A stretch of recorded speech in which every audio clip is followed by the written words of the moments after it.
ஸ்ரீமத் பாகவதம். ஸ்ரீமதி கீதா வீரராகவன் எளிய தமிழில் எழுதிய ஸ்ரீமத் பாகவதம் பகுதி 146 காண்போமா? ஸ்ரீ சுகர் தொடர்ந்து கூறினார், பரீட்சித்து மன்னனே, தேவர்களின் குருவாக நியமிக்கப்பட்ட விஸ்வரூபருக்கு 3 தலைகள் இருந்தன. அதில் ஒன்றை சோமபானம் பருகவும், மற்றொன்றை மதுபானம் பருகவும், மூன்றாவது உணவு உட்கொள்ளவும் அவர் உபயோகித்தார். விஸ்வரூபர் யாகம் செய்யும் பொழுது தேவர்களுக்குரிய அவிர்வாகத்தை பெயரை கூறி அளிப்பார்.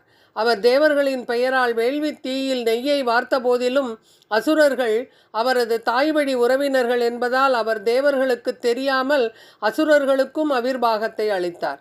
ஒரு சமயம் விஸ்வரூபர் தேவர்களுக்கு தெரியாமல் அசுரர்களின் சார்பாக ரகசியமாக வேள்வி தீயில் நிவேதனம் செய்வதை இந்திரன் புரிந்து கொண்டார். இதனால் அசுரர்களால் தான் தோற்கடிக்கப்படுவோமோ என்று பயந்த இந்திரன் விஸ்வரூபரிடம் மிகவும் கோபம் கொண்டு அவருடைய 3 தலைகளையும் வெட்டிவிட்டார். சோமபானம் பருகுவதற்குரிய தலை கபினஞ்சலமாக, அதாவது கௌதாரியாக மாற்றப்பட்டது. மதுபானம் பருகுவதற்குரிய தலை கலவிங்கமாக, அதாவது சிட்டுக்குருவியாக மாற்றப்பட்டது. உணவு உண்பதற்குரிய தலை தித்திரி பறவையாக மாற்றப்பட்டது. ஒரு பிராமணரை கொன்றதற்கான பாவம் இந்திரனை தாக்கியது. இந்திரன் அதிலிருந்து மீண்டு வரும் சக்தி படைத்திருந்தாலும் அவர் தன் பாவச் செயலுக்காக வருத்தப்பட்டு கூப்பிய கரங்களுடன் அந்த பாவ விளைவுகளை ஏற்றுக்கொண்டார். ஓராண்டு காலம் துன்புற்ற இந்திரன் தன்னை புனிதப்படுத்திக் கொள்வதற்காக அப்பாவ விளைவுகளை நிலம், நீர், மரங்கள் மற்றும் பெண்கள் என 4ற்கும் பகிர்ந்து அளித்தார். தன்னுடைய பாவ விளைவுகளில் 4ல் ஒரு பகுதியை நிலம் ஏற்றுக்கொண்டது.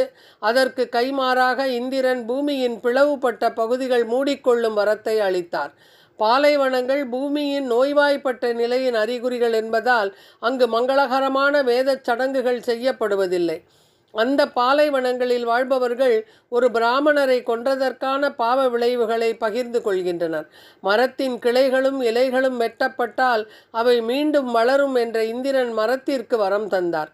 அதற்கு பதிலாக மரங்கள் ஒரு பிராமணரை கொன்றதற்கான பாவத்தில் 4ல் ஒரு பகுதியை ஏற்றுக்கொண்டன. இதன் விளைவுகள் மரத்திலிருந்து வழியும் ஒருவிதமான திரவமாக வெளிப்படுகிறது, பிசினாக. அந்த திரவத்தை பருகுவதற்கு தடை விதிக்கப்பட்டுள்ளது. பெண்கள் கருவுற்ற காலத்தில் கூட அக்கருவிற்கு தீங்கு ஏற்படாத வகையில் அவர்கள் சிற்றின்பங்களை அனுபவிக்க முடியும் என்று பெண்களுக்கு இந்திரன் வரம் கொடுத்தார். அந்த வரத்திற்கு கைமாறாக இந்திரனின் பாவ விளைவுகளின் 4ல் ஒரு பகுதியை ஏற்றுக்கொண்டதால் பெண்கள் ஒவ்வொரு மாதமும் மாதவிடாய்க்கான அறிகுறிகளை வெளிப்படுத்துகின்றனர். நீரானது மற்ற பொருள்களுடன் கலக்கும் பொழுது அவற்றின் அளவு பரிமாணம் அதிகரிக்கும் என்று இந்திரன் வரம் அளித்தார். அதற்கு பதிலாக பாவ விளைவுகளில் 4ல் ஒரு பகுதியை நீர் ஏற்றுக்கொண்டது. எனவேதான் நீரில் நுரையும் குமிழிகளும் உள்ளன. நீரை சேகரிக்கும் பொழுது இவ்விரண்டையும் ஒருவன் விலக்கிவிட வேண்டும். விருத்தாசுரனின் தோற்றம். விஸ்வரூபர் கொல்லப்பட்ட பிறகு அவரது தந்தையான துவஷ்டா இந்திரனை கொல்வதற்காக ஒரு வேள்வியை தொடங்கினார். அந்த வேள்வியில் இந்திர சத்ரோ, அதாவது இந்திரனின் எதிரியே என்று பொருள்படும்படி உச்சரிக்க எண்ணினார். இந்த மந்திரத்தில் இந்திர சத்ரோ ஒரு கூட்டு வாக்கியமாக குறிலுடன் உச்சரிப்பதற்கு பதிலாக துவஷ்டா நெடிலுடன் உச்சரித்தார். அதனால் அதன் பொருள் இந்திரனின் எதிரியே என்பதிலிருந்து எதிரியான இந்திரனே என்று மாறியது. அதன் விளைவாக இந்திரனின் எதிரி தோன்றுவதற்கு பதிலாக யாருக்கு இந்திரன் எதிரியோ அந்த விருத்தாசுரனின் உடல் தோன்றியது. கோரமான உருவம் தாங்கிய ஒருவன் தோன்றினான். அந்த அசுரனின் உடல் 4 திசைகளிலும் செலுத்தப்பட்ட அம்புகள் போல் நாளுக்கு நாள் வளர்ந்து கொண்டே போனது. உயரமாகவும் கருப்பாகவும் இருந்த அவன் எரிந்து போன ஒரு குன்று போல காணப்பட்டான். பலத்த குரலுடன் அவன் கூச்சலிட்டதை தாங்க முடியாமல் நிலநடுக்கம் ஏற்பட்டது போல் பூமி அதிர்ந்தது. அவனது கூர்மையான நீண்ட பற்களால் பிரபஞ்சம் முழுவதையும் சாப்பிட்டு விடுவது போலவும் காணப்பட்டான். பிரம்மாண்டமான அசுரனை கண்ட அனைவரும் பீதி அடைந்து எல்லா திசைகளிலும் சிதறி ஓடினர். துவஷ்டாவின் மகனான அந்த பயங்கரமான அசுரன் தன் தவ வலிமையால் எல்லா கிரக அமைப்புகளையும் இருளால் மூடினான். அனைத்தையும் மூடிவிடுபவன் அல்லது விருத்திரன் எனப்படுகிறான்.